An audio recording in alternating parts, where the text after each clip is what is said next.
Number 8, 1970 Ford Mustang Twister Special. Estimated value, $150,000. The 1970 Ford Mustang Twister Special is one of those rare muscle cars that exists almost entirely by accident. As the 1970s were just getting underway, a racing organization placed a special order for 96 grabber orange Mustangs. These cars were originally intended to serve as pace cars along with a handful of limited edition models tied to the event. But right as production was wrapping up, everything fell apart. The racing organization suddenly went out of business, leaving Ford with nearly 100 bright orange Mustangs sitting around with no purpose and no buyer. Instead of letting them fade into obscurity, Ford made a surprisingly clever marketing move. The cars were rebranded as Twister Specials and sent to select dealerships in Kansas, Northwest Arkansas, and Western Missouri, all regions closely associated with Tornado Alley.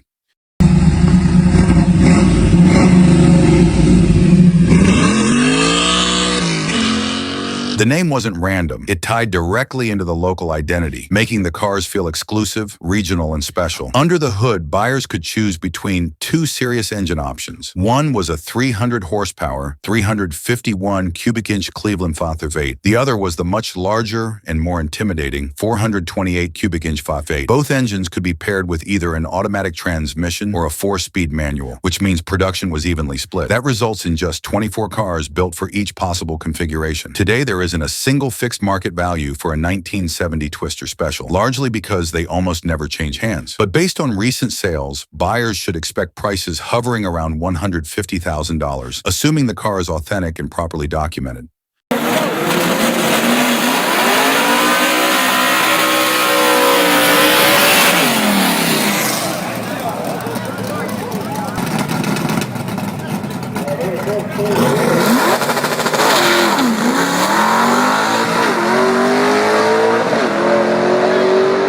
(1969) Plymouth Hemi Roadrunner Coupe. Estimated value $214,500. The legendary 426 Hemi was one of the most intimidating engines Detroit ever put on the street. Rated at 425 horsepower, it carried such a fearsome reputation that rumors still circulate, claiming some dealerships would only sell one to the most persistent and convincing customers. And to really understand just how intimidating the Hemi was, you only have to look at how many people actually ordered one. Take the 1969 Plymouth Roadrunner Coupe, for example. With its unmistakable beep, beep horn, and cartoon mascot, the Roadrunner was hugely popular by the late 1960s. But when it came time to choose an engine, most buyers played it safe. The majority stuck with the 383 up front, while a smaller group stepped up to the 4.46 barrel option. Very few, however, were brave enough to check the box for the 4-speed Hemi.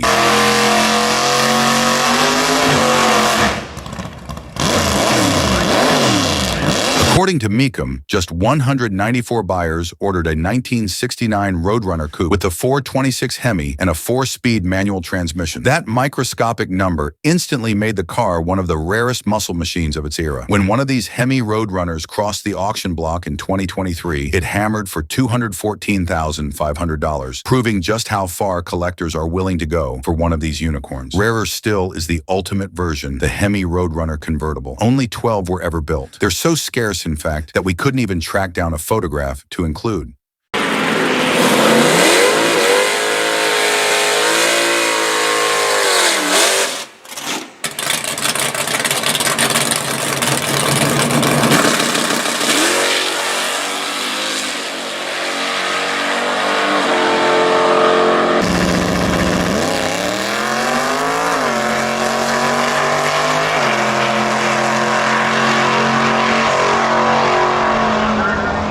(1969) Plymouth Hemi GTX Convertible, $230,000. The Plymouth Hemi GTX represented the luxury side of Mopar muscle. While the Roadrunner focused on raw performance and stripped-down attitude, the GTX was designed for buyers who wanted serious speed wrapped in comfort, style, and a long list of available options. The legendary 426 Hemi 58 was technically available for the GTX, rated at 425 horsepower. But just like with most Hemi-equipped cars, very few buyers were bold enough or wealthy enough to check that box, making the combination extraordinarily rare from the start.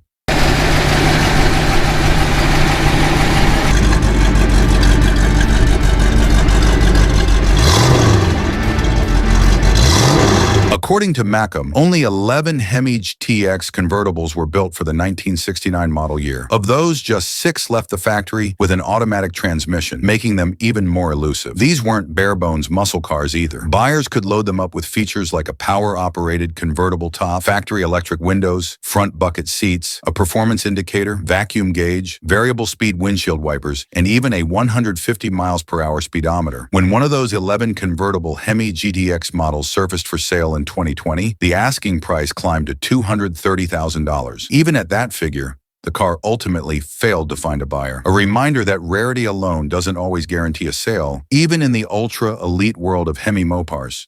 1970 Dodge Coronet RT Hemi, $247,500. The Hemi engine may be legendary today, but back in 1970, it wasn't exactly a crowd favorite. Dodge and Plymouth were still cranking out muscle cars by the tens of thousands as the new decade began. Yet, according to Macam Auctions, only around 1,500 of those cars left the factory with the mighty elephant engine under the hood. There were a few reasons for that. The 426 cubic inch Hemi was an expensive option at the time, and by the early 70s, the golden era of muscle cars was already starting to fade. Rising insurance costs, tightening regulations, and shifting buyer attitudes meant most customers were perfectly happy settling for smaller, more affordable V8 engines. And out of those roughly 1,500 Hemo-word cars, almost none ended up in the Dodge Coronet.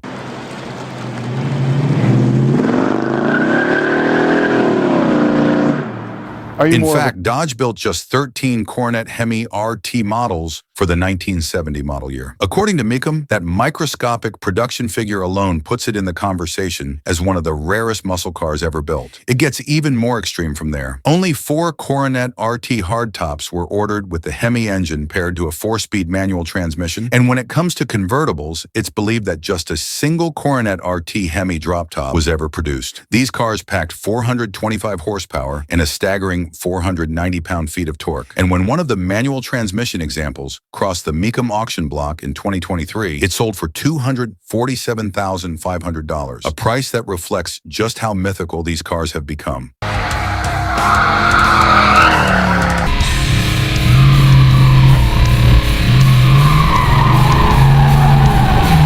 1964 Ford Fairlane Thunderbolt. Estimated value $253,000. The Ford Fairlane Thunderbolt burst onto the scene in 1964 as a purpose-built weapon for the drag strip. Under the hood sat a massive 427 cubic inch FEV8 topped with dual 4-barrel carburetors and designed to deliver brutal straight-line performance. Officially, Ford rated the Thunderbolt at 425 horsepower and 480 pound-feet of torque. Unofficially, many insiders believe the real output was far higher, possibly closer to 500 or even 600 horsepower. The Thunderbolt existed for one reason: competition. In the early 1960s, Ford's go-to drag racer was the Galaxy. But against lightweight Super Duty Pontiacs and max wedge Mopars, the Galaxy was simply too heavy to stay competitive.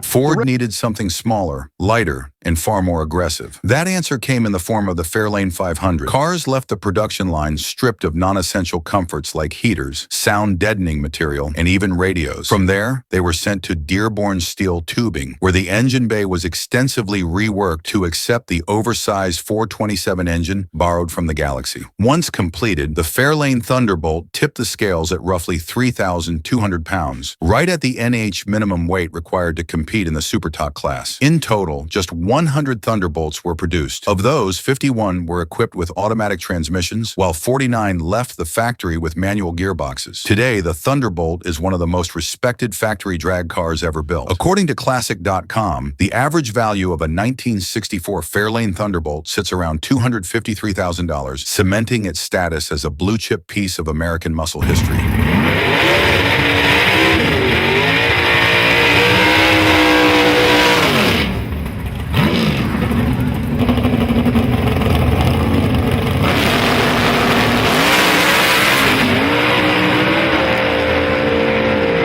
1963 Chevrolet Impala Z11, $296,000. 1963 was a downright wild year for drag racing. This was the era when so-called Swiss cheese Catalinas were ripping up the asphalt. Cars drilled full of lightning holes to the point where it was sometimes hard to tell whether there was more metal missing than still intact. It was also the year Chevrolet unleashed one of its most extreme factory creations, the Impala Z11. Chevrolet's regular production option, code Z11, unlocked a very special version of the W Series engine. It started life as a 409, but engineers pushed displacement all the way to 427 cubic inches. That jump came courtesy of a longer 3.65-inch stroke crankshaft working inside the 4.312 5-inch bore of the standard 409.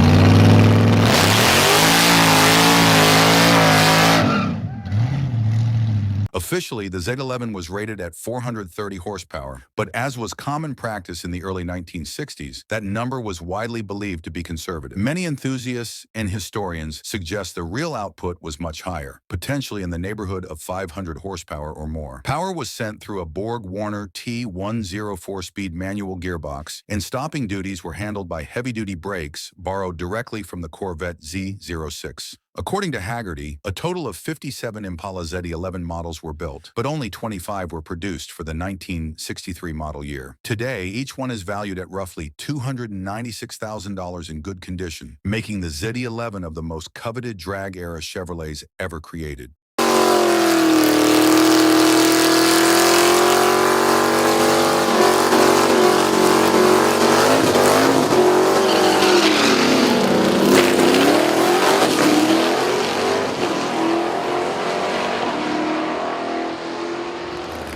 1967 Ford Shelby GT500 Super Snake. Estimated value $2.2 million. In 1967, Carroll Shelby took the Ford Mustang to an entirely new level by dropping a modified 428 cubic inch Police Interceptor V8 under the hood. Shelby created the very first GT500, a brutal 355 horsepower machine that transformed Ford's pony car into a true muscle legend. The GT500 was a success almost immediately. According to Meckham Auctions, Ford sold 248 examples, proving there was real demand for Shelby's vision. But lurking beyond the standard GT500 was something far more extreme. A version so rare that only one was ever built. That car was the GT500 Super Snake, created specifically for a Goodyear tire promotional event.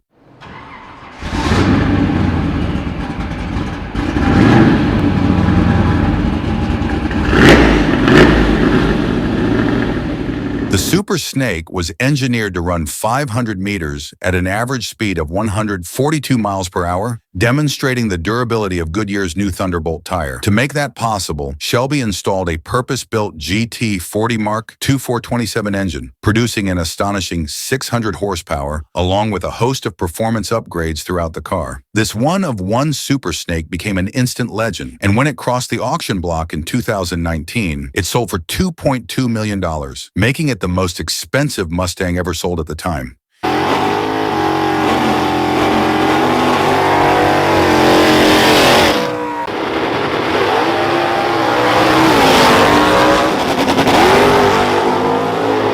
1971 Plymouth Hemi Cuda Convertible. Estimated value $3.5 million. The Plymouth Barracuda had only been on the market since 1964, but by 1971, it already felt like the end of the road. The muscle car era was rapidly shrinking, with an oil crisis looming and stricter emissions regulations right around the corner. Plymouth refreshed the Barracuda with a redesigned front end, but it wasn't enough to stop the slide. Sales collapsed from 55,499 units to just 18,690, according to Haggerty. And as often happens when demand falls off a cliff, certain trims and engine combinations were quietly transformed into future legends.